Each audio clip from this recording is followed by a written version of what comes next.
One by one, the Capitals lined up to bump helmets with goaltender Braden Holtby, a tradition after wins. Defenseman John Carlson was last in line, pulling Holtby in for a hug. Those two had been on the ice more than any other Washington player Friday night, and fittingly, they had the most to do with the Capitals' 4-1 win over the Pittsburgh Penguins.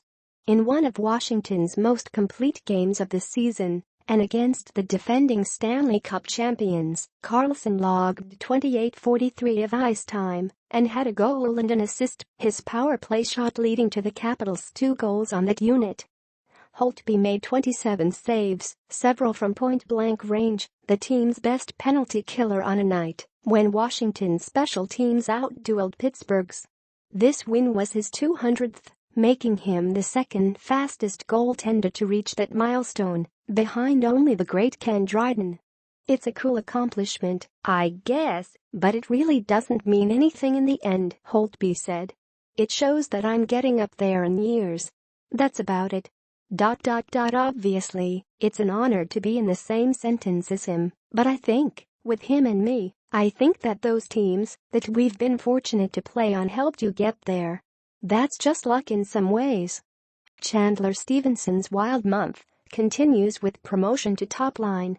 Perhaps team play made Holtby's job easier in past years, but as the Capitals' defensive depth has eroded this season because of off-season roster turnovers and then injuries, Holtby has been under siege. The Capitals went from allowing 27.8 shots per game to 33.1 this season, leaning more on their goaltender, a back-to-back Vezina Trophy finalist, as one of the league's best. This year, I think he's still playing at a high level, Coach Barry Trotz said. "There's a reason you get to 200 wins as quick as he has." The team has also asked more of Carlson, leading the league in ice time with defenseman Matt Niskanen out for the past 12 games with a hand injury. Through 2 periods on Friday, he'd been on the ice for more than half the game with an ice time of 21:10, which was 5 minutes more than any other skater. In addition to playing against opponents' top forwards, he mans the Capitals' top power play, a unit that has been dreadful at home thus far. Entering Friday's game, it has scored just twice in 25 opportunities, the worst power play percentage at home in the league. Nicklas Backstrom's strong defense has come at a cost to his offense. But it got an opportunity a little more than 13 minutes into the game when Evgeny Malkin was called for tripping Dmitry Orlov in Pittsburgh's offensive zone. Carlson one-timed an Evgeny Kuznetsov pass for the game's first goal about a minute later for his second goal in 3 games, an offensive reward for his heavy workload throughout the season. "We need him on the power play to shoot, so we get more threats out there, not just Alex Ovechkin," center Nicklas Backstrom said. "He fired tonight, and it goes in. We're happy to see that."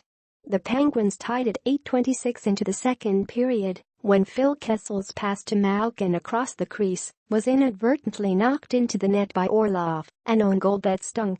But after the bad bounce, the Capitals got a break when Pittsburgh defenseman Chris Letang was called for 2 penalties on the same play, putting Washington's power play on the ice for 4 minutes. With 1 second left in the man advantage, Carlson's shot from the point came through once again. Oshie redirected his blast past goaltender Matt Murray to lift Washington to a 2-1 lead. That snapped an 8-game goal drought for Oshie. "We've continued to get chances," Carlson said. "I think we were a little nastier around the net. I think we had a lot more quality grinding it out in front when the pucks get there. I think that takes a toll, and Osh had a nice tip there. Just stuff like that. We move the pucks so well, it's easy to count on seam passes for one-timers and stuff, but sometimes that threat of clogging it up in the middle, and those second-chance opportunities are big too." Monday Morning Post-Up. All the NBA news and commentary you need, once a week.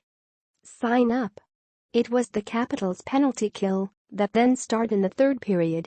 Rookies Jacob Vrana and Madison Bowie were called for back-to-back infractions to open the frame, and against Pittsburgh's third-ranked power play, Washington allowed just 4 shots on those 2 opportunities.